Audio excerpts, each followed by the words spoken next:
Sa prosecution naman po, yung isang tanong ko at this point in time, Mr. Presiding Officer. Well, Counsel, none of these statements are proof that the Vice President actually contracted an assassin or hired one. Why are these acts impeachable?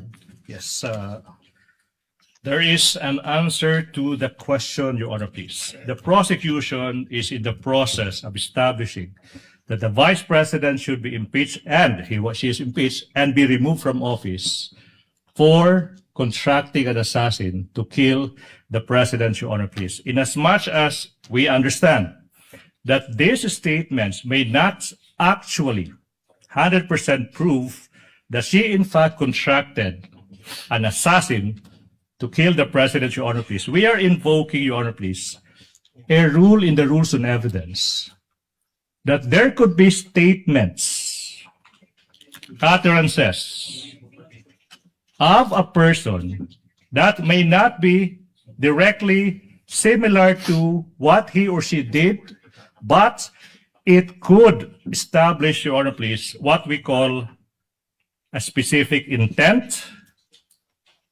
knowledge, identity, plan, system, and the like. Ibig sabihin po, pinapakita ng prosecution na yung mga nasabi ng Vice President sa gabing iyon, November 23, 2024, hindi po yan nag-iisang statement ng Vice President. Kung hindi, yun po yung culmination sa mga series of statements ng Vice President kung saan sinasabi niya talagang gusto niyang patayin yung presidente, yung First Lady, tsaka yung former Speaker of the House. Your Honor, please.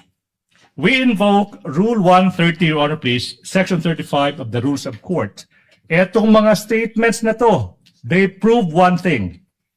Talagang may plano na, talagang may system na, talagang may knowledge na yung Vice President sa anong gusto niyang gawin sa Pangulo. Gusto niyang pugutan ng ulo, gusto niyang patayin no less than the President of the Republic of the Philippines, Your Honor, please.